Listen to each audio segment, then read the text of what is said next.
Before we start, make sure you subscribe and like this video.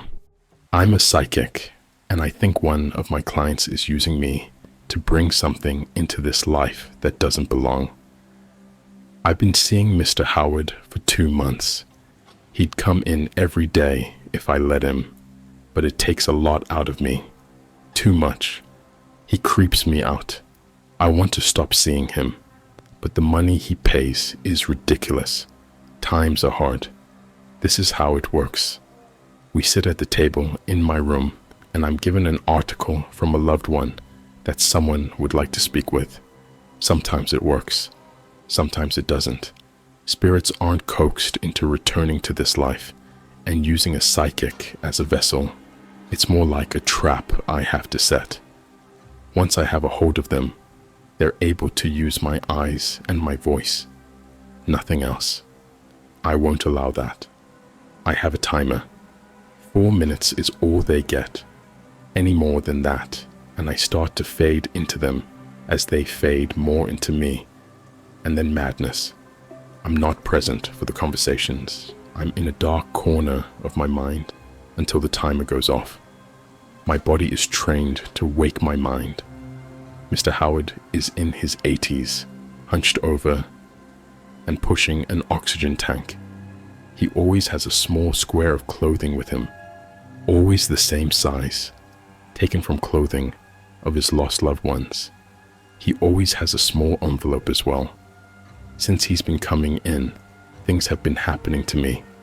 Bouts of sickness, bruises that come out of nowhere. And I'll hear things. Evil things. Last time, it looked as though he tried to tamper with my timer while I was under. I shouldn't see him anymore, but like I said, times are hard. I've set up a camera this time, mounted discreetly on the ceiling and pointing down at the table. I have to know who he's talking to, beyond the 9 names he's already given me. I think he's been lying to me, using me to try and bring something terrible into our world. He hands me a flannel square and says the name, Christopher. I hold it and close my eyes. I find the spirit that feels right and grab hold of it. I hit the timer. The next 4 minutes are black. The alarm goes off. Mr. Howard has tears in his eyes when I wake up. I feel sick. He thanks me and pays me. See you next week. I look at the footage after he's gone. On camera, my body shakes. The spirit takes over. I open my eyes and sharply inhale. My voice is a young man. A whimpering whisper. Oh my God. Even in the afterlife, you boys belong to me. Mr. Howard's voice is giddy. He opens his envelope and spreads photos on the table. Polaroids. Dozens of mutilated young men. How did you? Please leave me alone. Please. Never. I'm going to be spending a lot more time with all of you. I turn off the footage and vomit. I've been helping an old killer reconnect with his victims. I'm going to reach out to the police. I'm praying that they believe my story. I hope they're here next week when Mr. Howard comes back. I put a killer in jail. It was the worst mistake I ever made. I'll try to keep this concise, given that I'm in serious need of timely advice. I'm a college-bound high school senior, and since I'm about to be in debt for the rest of my life, I decided a few weeks ago to pick up a summer job. My friend Liam and I both found part-time positions at an ice cream store in town.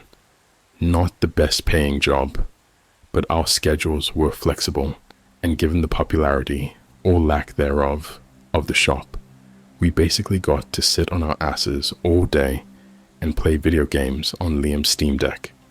The job did have one downside though, which was the shop's owner, Fred. Fred was an older guy, probably in his 60s. I have no clue where he came from or what he did before moving into my town 5 years ago, but from the way he carried himself, I always thought he had a military background. He was tall and wiry, and had this stare that felt like he was peeling back your skin with his eyes alone. I had no idea what a guy like that was doing, running a kitschy little ice cream shop called Sunday Central. But the events of the past few weeks have given me some theories. So a few hours before our first 10 p.m. shift, Fred gave Liam and me a tour. The shop was too small for its own cold room, and so the back room had 2 standing freezers. It also had 1 giant chest freezer, which, as I learned a few days later, was locked. When I asked Fred about it, he told me that it was for surplus inventory, and I didn't really care enough to inquire further. The last thing Fred told us was to be wary of a homeless woman who sometimes begged outside of the store and had been known to be aggressive. Fred watched Liam and me closely throughout our first shift, which luckily went off without a hitch. At 10 p.m. sharp, he told us to grab our things and go. Apparently, Fred liked to clean and close up shop himself. "Bro, that guy's kinda weird, right?" Liam asked me that night as we carpooled back to our neighborhood. I shrugged. I didn't have much of an opinion on our boss yet. "I used to live in the same apartment building as him before we moved," he continued. "I ran into him a lot in the parking garage. He always had some kind of animal with him. Dogs, cats, sometimes even a trap with a raccoon or a possum inside. I figured he worked at some kind of animal rescue or something. Maybe he catches stray animals and takes them to the vet, like for sterilization and stuff. Yay, maybe." Liam's observation was strange, but all in all, Fred seemed normal enough to me. A little aloof, sure, but I was happy to look past that as long as he was paying us. I dropped Liam off that night and didn't think much about those animals for a while. The first few weeks on the job were more stressful than anticipated. Aside from all the screaming children and entitled parents, I eventually encountered the woman that Fred had warned us about. The first time I saw her, I was working the closing shift alone while Liam was at a concert with his girlfriend. My car was a block away from Sunday Central, and as I walked down the poorly lit street, I got the sense that I was being watched. I turned to look at the shrubs lining the sidewalk and was greeted by the last thing I expected to see crouched inside the hedges: a person. I barely saw her with all the branches twisting around her body, but once I noticed her sallow, expressionless face, I realized that she was looking right at me. I was so surprised that I tripped on a crack in the sidewalk and damn near broke my wrist. By the time I stood up and shook off my embarrassment, she was gone. Liam and I saw her every once in a while after that. She wasn't aggressive like Fred had mentioned, nor did she bother our customers at all. She kept to herself and largely out of sight. But even so, I came to dread being in the shop after sunset. I got into the habit of standing by the front windows when there was a lull in our customer stream. I would stare out into the night and look for the woman. It would always take me a few minutes, but often I would eventually find someone looking back at me.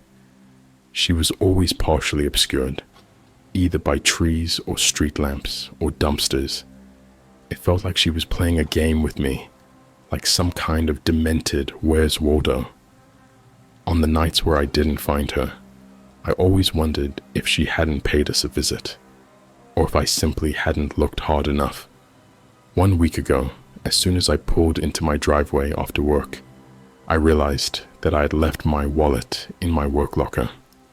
Since I was going out with friends the following morning, I opted to drive back to Sunday Central immediately as opposed to waiting until the next day. It was almost 11 when I pulled up next to the shop, and I remember being surprised by how abandoned the street looked. once all the businesses closed for the day.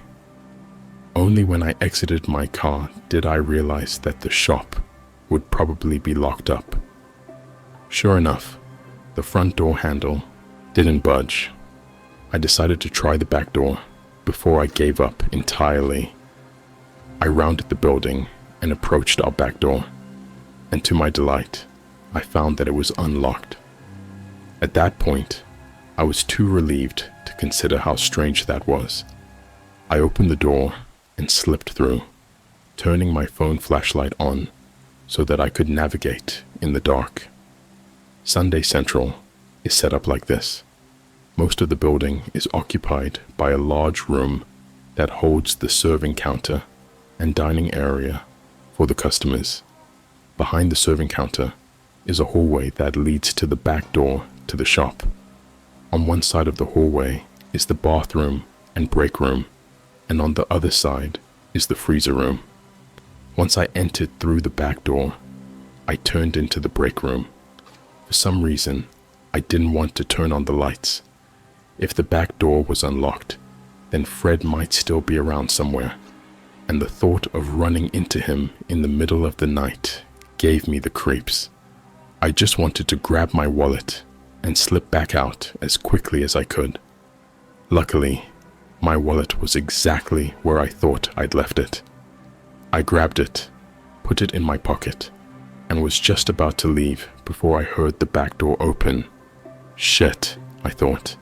If that was Fred, and he found me snooping around with all the lights off, he'd probably think I was robbing the place. Could I be arrested for trespassing at my own place of employ? I wasn't in the mood to find out. Not knowing what else to do, I gently closed the locker and dove behind the break room couch. From my hiding place, if I peered around the side of the couch, I could see right across the hallway to the door to the freezer room.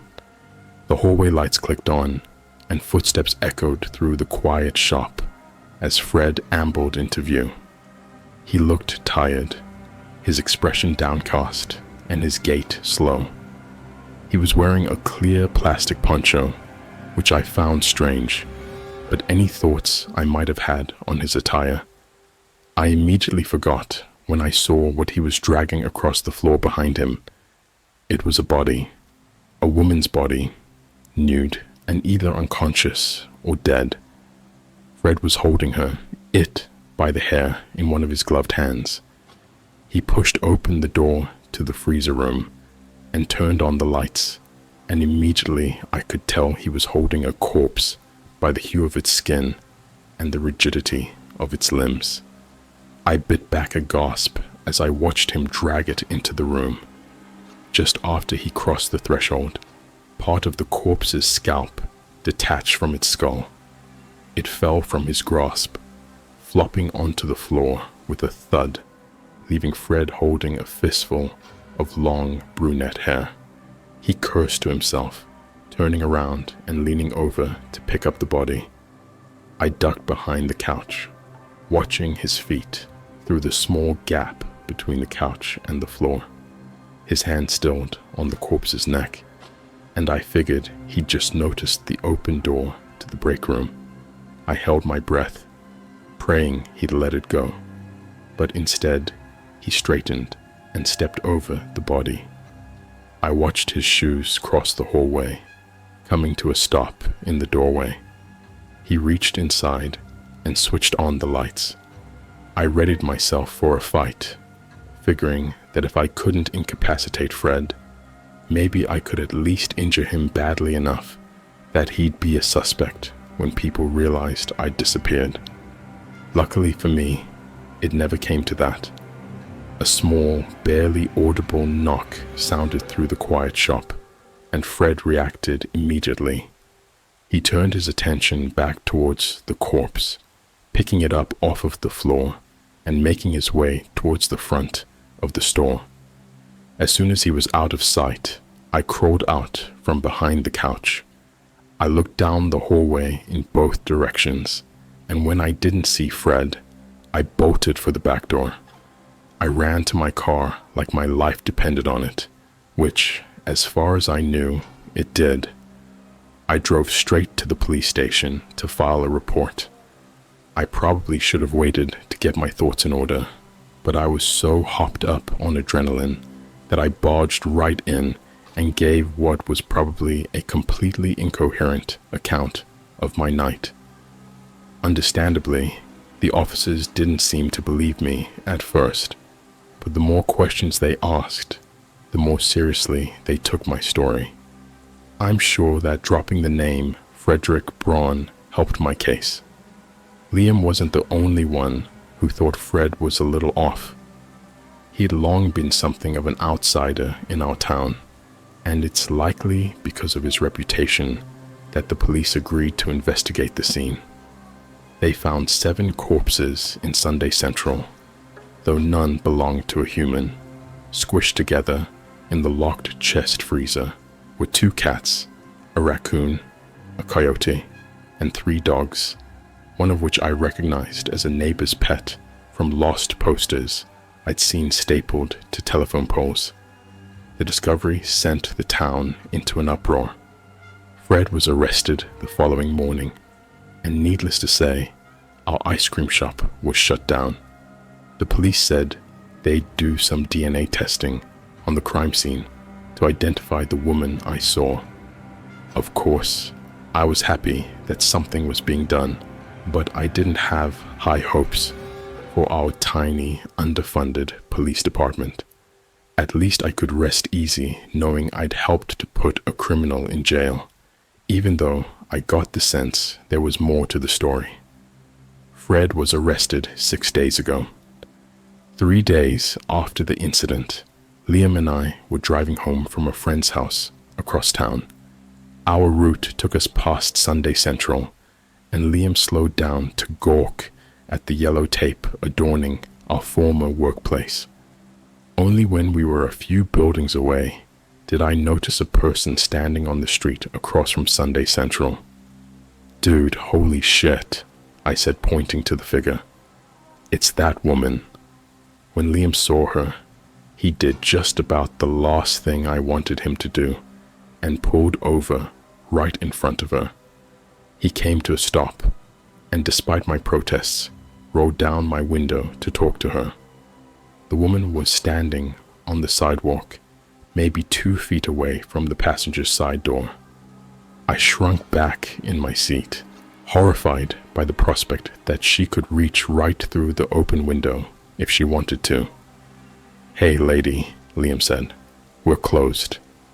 This was by far the closest I'd ever been to the woman.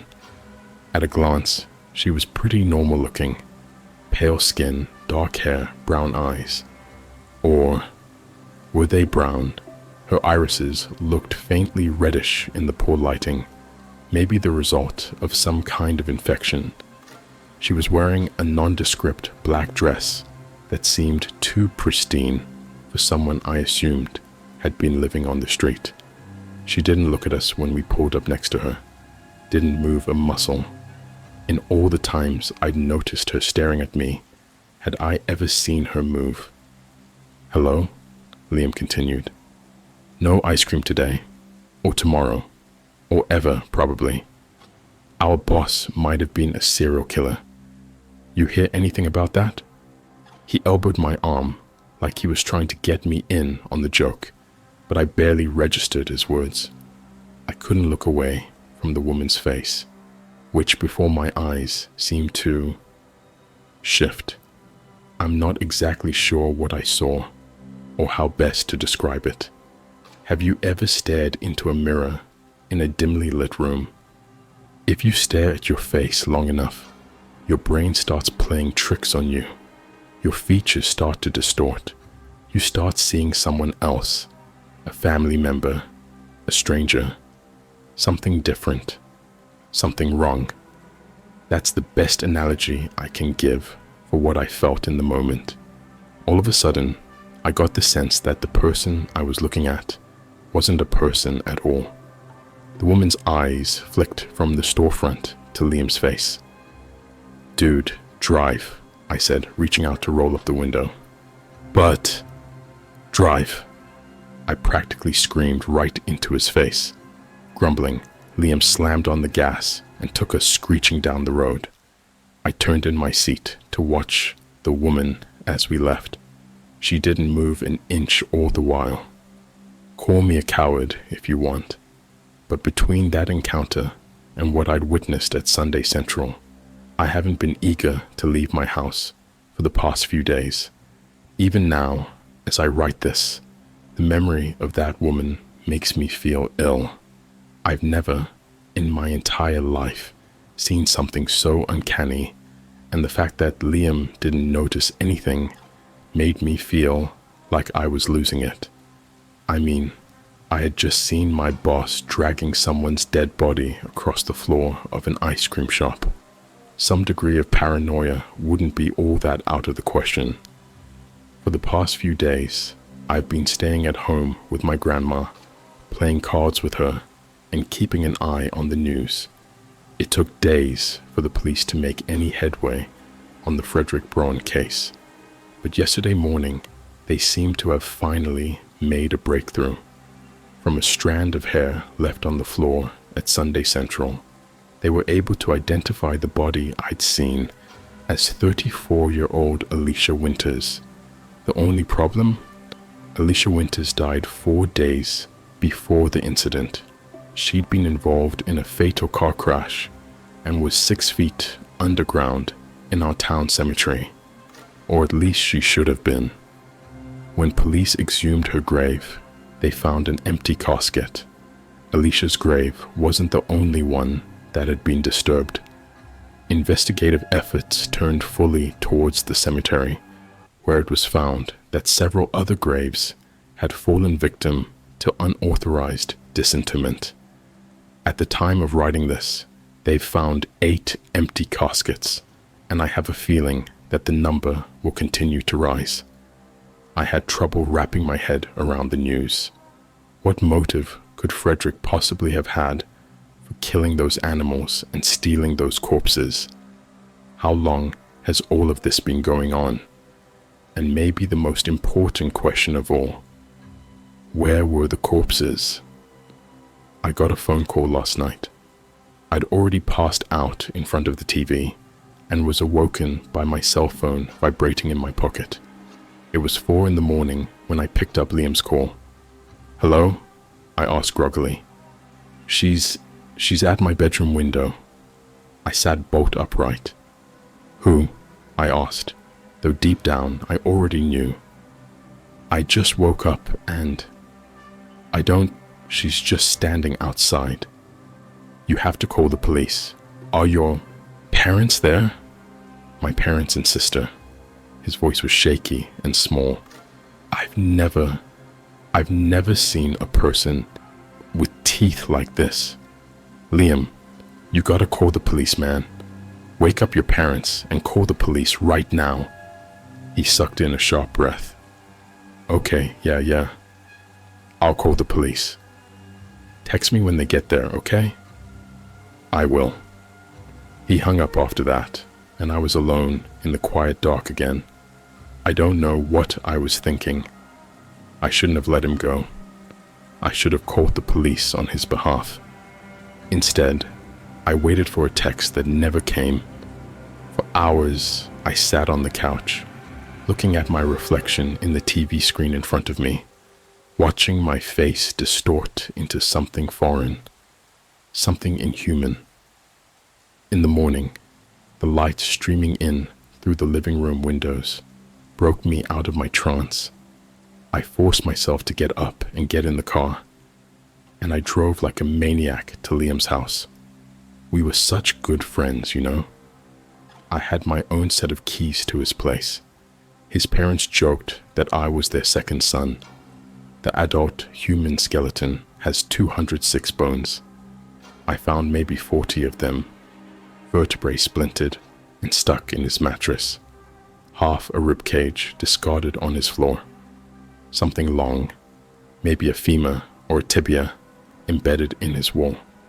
How strange it was that for all the carnage, all those scratches and dents in the floor and ceiling, I didn't see a drop of blood. His parents and younger sister were in a similar state. I didn't find them myself. I called the police after seeing what I saw in Liam's room, but I could tell from the officers' expressions that they had been similarly brutalized. They took me in for questioning, of course, since I've now been found at the center of 2 crime scenes, but I doubt I offered them any valuable answers. I don't know what has descended upon my town. I don't know exactly what it did to Liam's family or why, but I suspect that the person with all the answers, the person who was protecting my town all this time without anyone knowing, is currently behind bars because of me. Maybe I can find a way to talk to him. Maybe I can find a way to convince everyone of his innocence. If not, then I'll have to take matters into my own hands. I'll have to feed the monster I set free. I wish I never went to the bathroom. It has been over a week since I last left the apartment. I was meant to return to work the other day, but have been avoiding my boss calls. She's out there now, watching me. I can see her through the window. She'll leave soon, but then she'll be back tomorrow. If not tomorrow, then the day after that. Same time, same place, always watching. It started in the bathroom of a McDonald's just down the road from where I work. It had been a long shift, and I had to stay behind 2 hours as a coworker called in sick. My legs were tired from standing all day, and my eyes were drooping from exhaustion. I washed my hands at the sink. The mirror reflected my awful features, bags under the eyes, acne scarring on my face. I felt icky. "What are you doing here?" a woman called from behind me. I flicked my hands in the sink to quickly dry them as I turned to face her. "Excuse me," she continued. "What are you doing in here?" In front of me was a 40-something-year-old woman, blonde hair and wearing sunglasses indoors. She looked furious. "Just washing my hands," I said. "You're a man," she said. "I'm not." "What are you doing in the female bathroom, you freak?" She raised her voice over mine.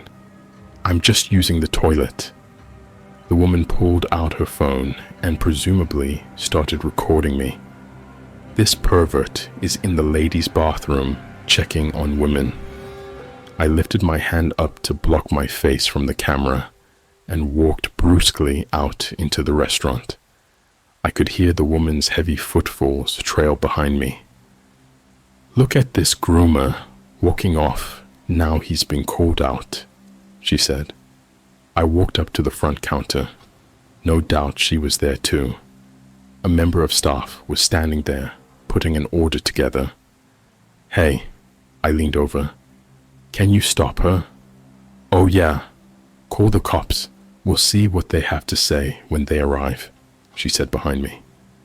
"Sorry, Mom," the staff member said. "What's going on here?"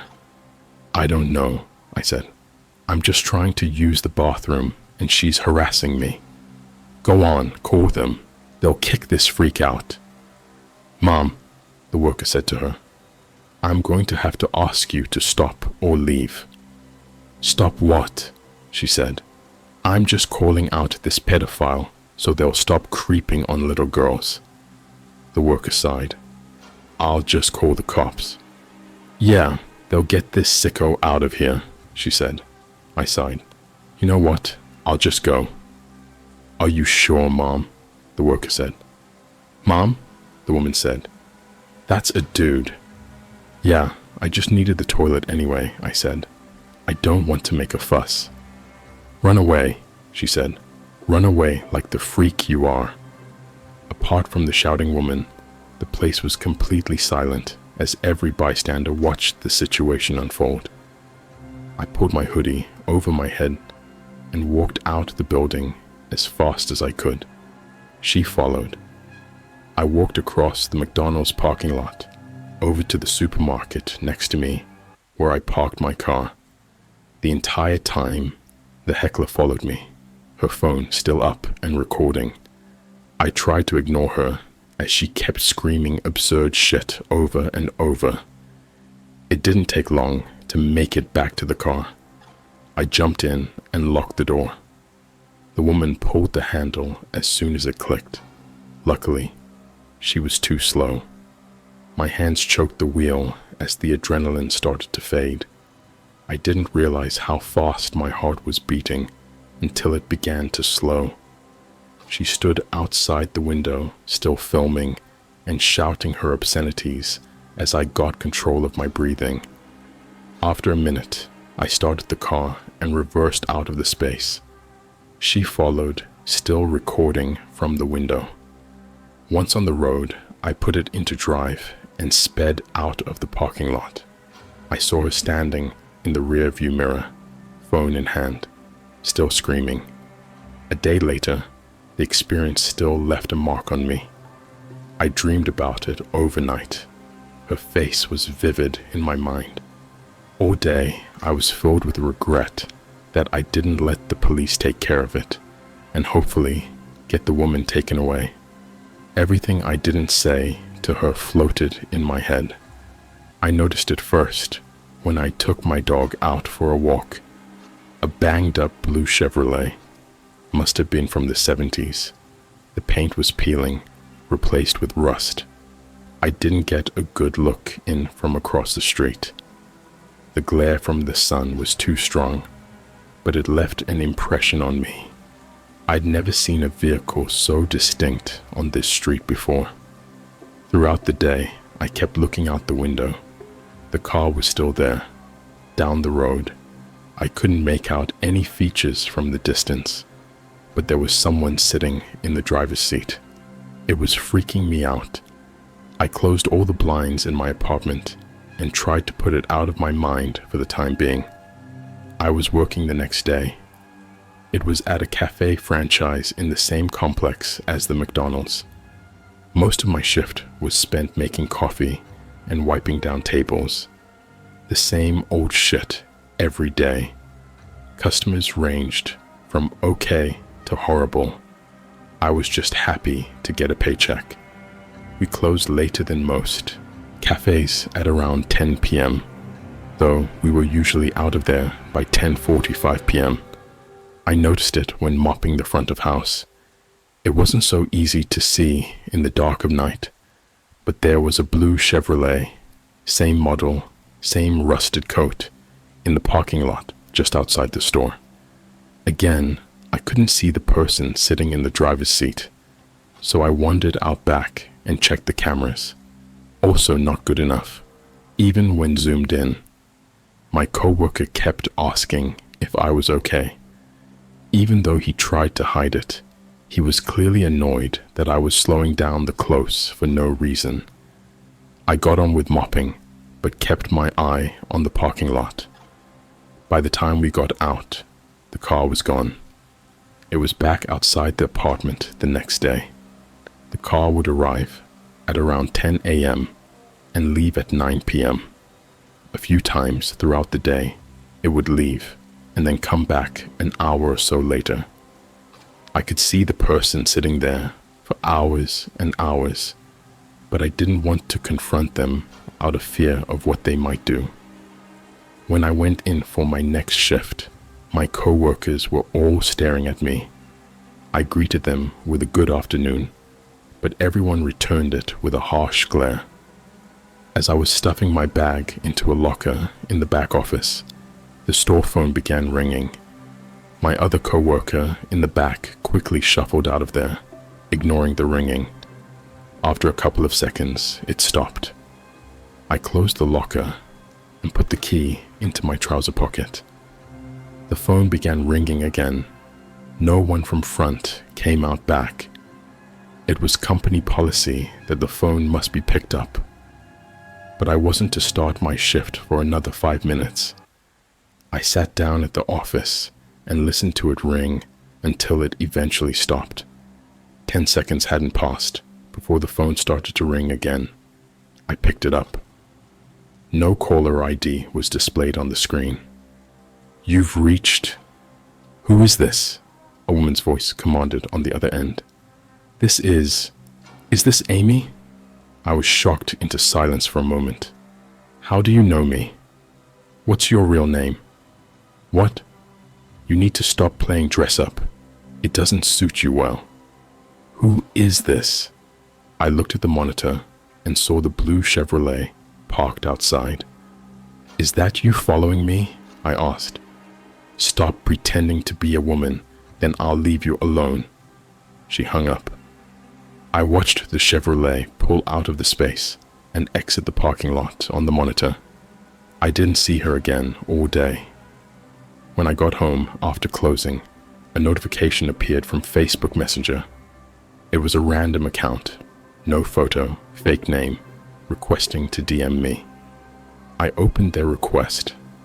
Hey, you don't know me, but I've been following this random page for a while. A handful of people are sharing your photos and private information around. Sorry you had to find out this way. They attached screenshots of posts from this group. All of them had my photos, ripped from my Facebook and Instagram accounts, posted along with disparaging comments and personal information. One of the posts even shared my address and workplace. Some screenshots of comments showed people taking glee in the idea of hurting me. All of them made fun of how I looked, picking apart all my insecurities one by one. He's too tall. Look at those big hands. Why is he caked in makeup in every photo? The anonymous account linked the group, but it was private. I called in sick the next day and took everything I had seen to the police. I told a detective about the Chevrolet, the online posts, the woman in the McDonald's, everything. I printed off the screenshots. I gave them the link to the account. I noted the reg number of the car. All the detective did was assure me everything was going to be okay and made a report, although the lack of immediate action was concerning. I got home 2 hours later. The car was parked up on the same spot it had occupied for days. I called the police then, wanting to make sure a tangible incident report was made, hopefully creating a paper trail if it ever escalated. However, before the cops could arrive, the car was gone. They somehow knew the police were coming. I made my report to the officers and they scolded me for wasting their time before driving off. When I got into work the next day, my manager pulled me aside before I started my shift. He sat me down next to him in the office. We've been getting reports, he said, from employees here and head office of someone harassing everyone, and they keep naming you. I just want to make sure everything's okay and know if I can do anything to help. What? I was taken aback. What about the head office? Well, he said, HR have been getting floods of calls from no caller ID numbers and emails spammed to them. It's clear they're getting put into spam databases and stuff. We've had to turn the phone off here because people keep calling at all hours of the day. Head office have made reports to the police, but they're still investigating and want to make sure we give you the proper support. My heart sank. Everyone in the store had heard the women's rants, even the middle management that know of me through the paperwork they receive. All of them know the embarrassing comments some random woman made about me. All of them knew I was being stalked. The surveillance monitors were open on the desk. I looked up at them and saw the blue Chevrolet was in the parking lot. Something broke. I got up and walked out the door. My manager called after me, though I can't recall his words. There was a sizable chunk of concrete broken off the sidewalk just outside. I took it in my hand and made for the car. I got a close look at the driver, the same blonde 40-something woman that had harassed me in the McDonald's. She saw me coming and immediately started the ignition and drove for the exit. "Leave me the fuck alone," I screamed. I arced my hand. The concrete left my palm and flew towards the Chevrolet. It missed the roof by a few inches and kept flying until it hit a black BMW parked behind it. The concrete broke in half as it left a massive crack on the windscreen. I fell to the floor. The emotions had finally hit me as the adrenaline wore off. I began crying and didn't stop for an hour. The police came. When the customer eventually came back to their car from the supermarket, he was pissed. Luckily, the two officers were able to keep things relatively calm. My manager spoke for me as I sat in the cafe. The two officers came in and informed me that he wasn't pressing charges so long as I covered the damages. Even though I had little money to my name, I agreed. My manager then told me to take a couple days off and said he was there if I needed help. All my coworkers stared at me in complete shock as I left the cafe. None of them said a word. I drove home by myself. Even though he needed it, I decided not to take my dog for a walk. I didn't want to be outside by myself at that moment. Instead, I made a cup of coffee and sat by the window. The blue Chevrolet is parked down the street, always watching. Please subscribe and like the video. Also comment your favorite horror movie so I can stay motivated to upload more videos like this.